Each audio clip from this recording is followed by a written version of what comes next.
Assalamualaikum warahmatullahi wabarakatuh. Saya Rizka Amalia NIM F1D015077, mahasiswi Teknik Informatika Universitas Mataram, akan mempresentasikan proposal tugas akhir yang berjudul Penerapan Metode Backpropagation dan Image Centered Zone Centered Zone pada pengenalan pola tulisan tangan aksara Bima. Adapun proposal outline yang akan dibahas antara lain latar belakang, selanjutnya rumusan masalah, manfaat dan tujuan, lalu tinjauan pustaka, kemudian blok diagram sistem, selanjutnya ada metode, selanjutnya ada tahapan pre-processing, lalu ekstraksi fitur, klasifikasi, teknik pengujian sistem, dan yang terakhir skenario pengujian sistem. Pendahuluan. Nusa Tenggara Barat memiliki keberagaman suku, budaya, dan bahasa. Suku-suku di NTB terdiri dari Sasambo, yaitu suku Sasak, Samawa, dan Embojo.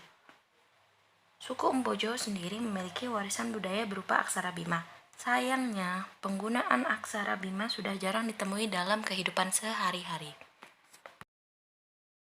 Ada 81 orang dengan rentang usia 17 tahun hingga 38 tahun yang berasal dari Bima didapatkan hasil berupa sebanyak 45,7% tidak tahu tentang keberadaan aksara Bima. Dan selanjutnya, sebesar 48,1% tidak pernah belajar aksara Bima. Kemudian, sebesar 66,7% tidak familiar dengan penggunaan aksara Bima. Lalu, sebesar 50,6% tidak pernah diajarkan di sekolah tentang aksara Bima. Selanjutnya dapat kita lihat sebesar 46,3% tidak pernah mempelajari aksara Bima saat menempuh pendidikan formal. Adapun rumusan masalah pada proposal tugas akhir ini adalah bagaimana proses perancangan sistem pengenalan pola yang baik, serta bagaimana performa terbaik yang dapat dihasilkan dengan menggunakan metode klasifikasi backpropagation dan metode zoning sebagai ekstraksi cirinya.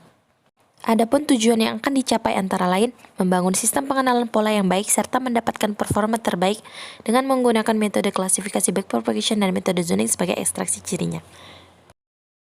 Selanjutnya, batasan masalah antara lain sebagai berikut. Yang pertama, data yang digunakan adalah tulisan tangan aksara Bima. Yang kedua, data yang digunakan terdiri dari 22 karakter aksara. Yang ketiga, setiap aksara dilakukan ekstraksi ciri 6x6 zona. Yang keempat, format citra akan diolah dalam bentuk .jpg. Tinjauan pustaka. Berikut ini adalah beberapa penelitian sebelumnya terkait metode backpropagation dan metode zoning sebagai tinjauan pustaka. Yang pertama, pengenalan pola tulisan tangan aksara Jawa dengan menggunakan algoritma backpropagation, mendapatkan akurasi sebesar 83%. Yang kedua, pengenalan pola karakter nomor kendaraan menggunakan metode backpropagation, mendapatkan akurasi sebesar 97,10%. Penelitian selanjutnya terkait metode backpropagation dan metode zoning untuk alih aksara Jawa mendapatkan akurasi sebesar 97,87%. Selanjutnya, penelitian terkait aksara Jawa tulisan tangan menggunakan ekstraksi fitur zoning dan KNN mendapatkan akurasi sebesar 71,50%. Penelitian berikutnya terkait metode zoning dan metode klasifikasi KNN pengenalan karakter plat nomor kendaraan diperoleh hasil akurasi sebesar 72,31% sampai 98,17%. Selanjutnya, pengenalan citra tulisan tangan menggunakan metode backpropagation mendapatkan akurasi sebesar 96%. Kemudian penelitian selanjutnya yang berjudul Recognition of Alphabet Character and Arabic Numeral Using Backpropagation Neural mendapatkan akurasi sebesar 91,66 hingga 92%. Selanjutnya, pengenalan angka Arab Timur menggunakan metode zoning dan metode backpropagation mendapatkan akurasi sebesar 86 sampai 100%. Metode penelitian. Pada penelitian kali ini digunakan metode backpropagation sebagai klasifikasi pengenalan pola dan metode zoning image centered zone centered zone sebagai ekstraksi ciri. Proses perancangan sistem terdiri dari dua tahap. Yang pertama, tahap training atau pelatihan dan testing atau pengujian. Yang pertama, mulai, lalu input data citra aksara Bima, kemudian data yang telah diinput akan diolah pada tahap pre-processing yang terdiri dari cropping, resizing, grayscale, reduksi dimensi, dan normalisasi. Tujuan dari pre-processing adalah agar data seragam, kemudian masuk ke tahap ekstraksi fitur menggunakan metode zoning. Tahapan selanjutnya, hasil dari ekstraksi ciri atau fitur akan diklasifikasikan menggunakan metode backpropagation. Berikut ini adalah tahapan proses pengambilan data. Data tulisan tangan aksara Bima diambil dari 40 orang yang berusia 20-30 tahun. Kemudian, masing-masing mengisi form aksara Bima. Selanjutnya, form tulisan tangan akan melalui proses scanning untuk mengubah data tulisan tangan menjadi data digital. Hasil akhir pengambilan data sebanyak 22 karakter aksara Bima, di mana setiap karakter ditulis sebanyak 12 kali oleh 40 orang, diperoleh sebesar 10.560 data. Berikut ini adalah tampilan form dataset aksara Bima. Di sini dapat kita lihat terdapat 12 kotak berukuran sama 4 x 4 cm dan ditulis menggunakan pulpen dengan ketebalan 1,0 mm. Tahap-tahap pre-processing pada penelitian ini adalah sebagai berikut. Yang pertama ada cropping. Cropping merupakan proses pemotongan pada area tertentu pada citra. Pada penelitian ini, proses cropping dilakukan untuk memisahkan 22 karakter aksara Bima per huruf. Kemudian ada proses resizing. Proses resizing pada penelitian ini digunakan untuk mengubah ukuran citra dengan memperkecil ukuran citra pada area horizontal atau vertikal menjadi ukuran 128 x 128 piksel. Tahap selanjutnya adalah grayscale. Proses grayscaling digunakan untuk mengubah citra warna menjadi keabuan untuk meringankan kinerja sistem saat proses training dan testing. Pada penelitian ini, proses grayscaling digunakan untuk menyederhanakan model citra. Kemudian ada proses reduksi dimensi, gunanya untuk mengubah citra 2 dimensi menjadi citra 1 dimensi. Kemudian proses selanjutnya ada normalisasi untuk mengubah nilai agar rentang nilai dari 0 sampai 1 sehingga data seragam. Berikut ini adalah algoritma ekstraksi ciri image centroid zone. Langkah pertama menentukan titik centroid atau koordinat menggunakan rumus koordinat X dan Y, di mana nilai koordinat X diperoleh dari representasi nilai 1 atau bagian yang berwarna putih dari sumbu X, dan nilai koordinat Y yang diperoleh dari representasi nilai 1 atau bagian berwarna putih pada sumbu Y. Sederhananya titik centroid untuk X, XC, dan YC dapat dihitung dengan cara menjumlahkan nilai koordinat pada masing-masing sumbu untuk setiap piksel objeknya. Langkah kedua adalah membagi citra masukan menjadi n zona yang sama. Sebagai contoh, di sini citra dibagi menjadi 2 zona secara horizontal. Langkah ketiga, hitung jarak masing-masing piksel yang ada di setiap zona terhadap titik centroidnya yang memiliki nilai 1 yang terdapat dalam masing-masing zona dengan menggunakan rumus Euclidean distance. Yang keempat, ulangi langkah 3 untuk semua piksel yang ada di dalam zona.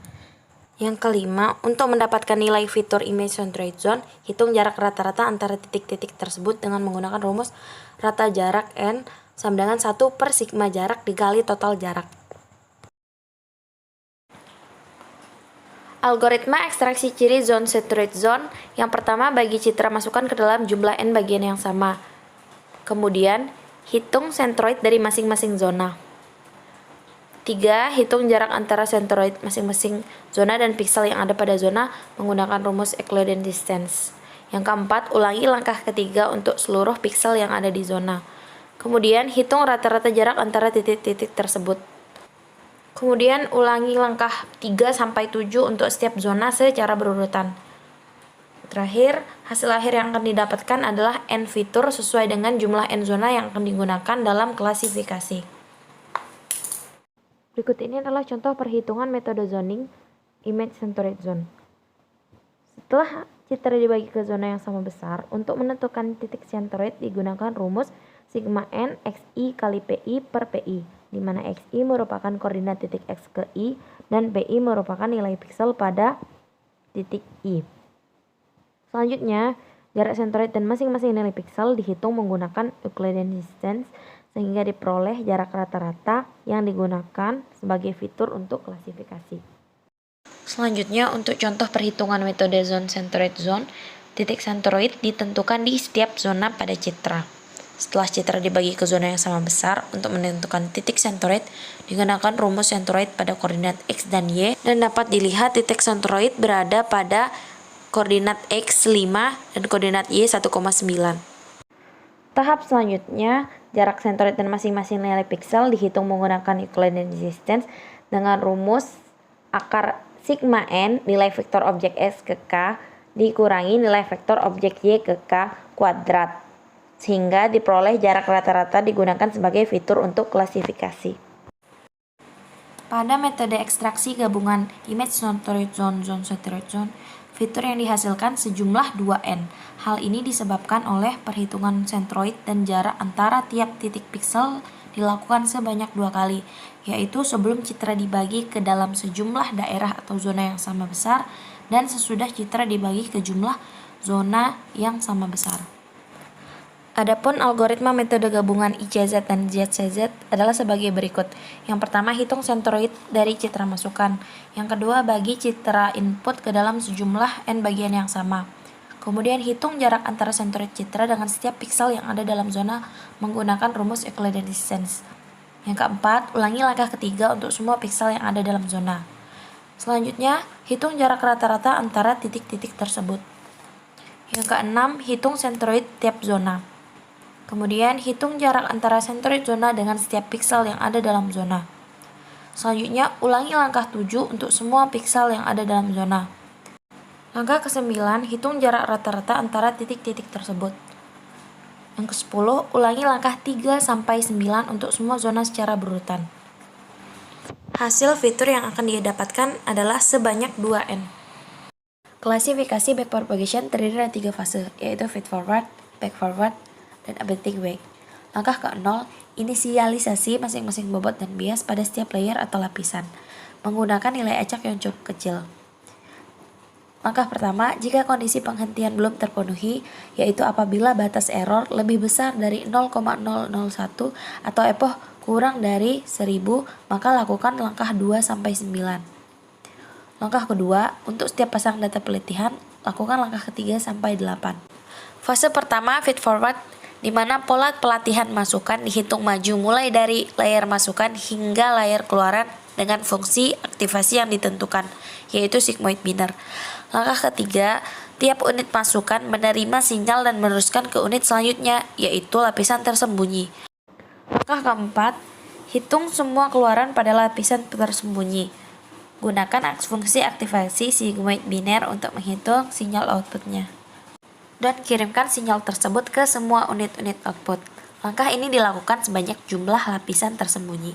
Langkah kelima, hitung semua keluaran jaringan di lapisan output menggunakan fungsi aktivasi sigmoid binary. Fase kedua backpropagation yaitu fase backforward. Langkah ke-6, hitung faktor delta unit keluaran berdasarkan kesalahan di setiap unit keluaran. Kemudian, hitung koreksi bobot dan koreksi bias.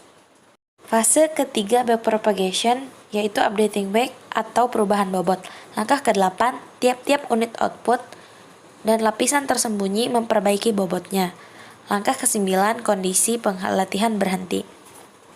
Confusion matrix merupakan salah satu metode yang dapat digunakan untuk mengukur kinerja suatu metode klasifikasi berdasarkan nilai true negative, false positive, false negative, dan true positive. Dapat diperoleh nilai akurasi, presisi, dan recall.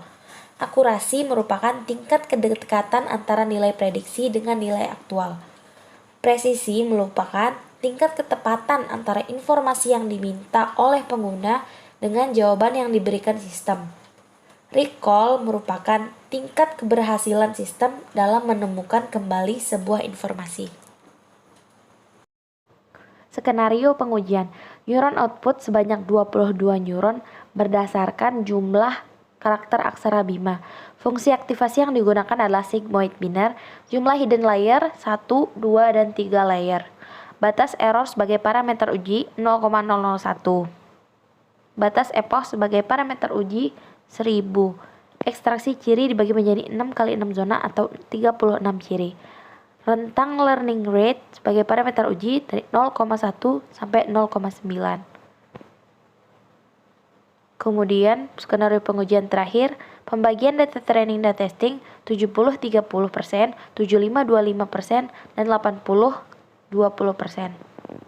Sekian presentasi yang dapat saya sampaikan. Mohon maaf apabila terdapat kesalahan dalam penyampaian. Terima kasih.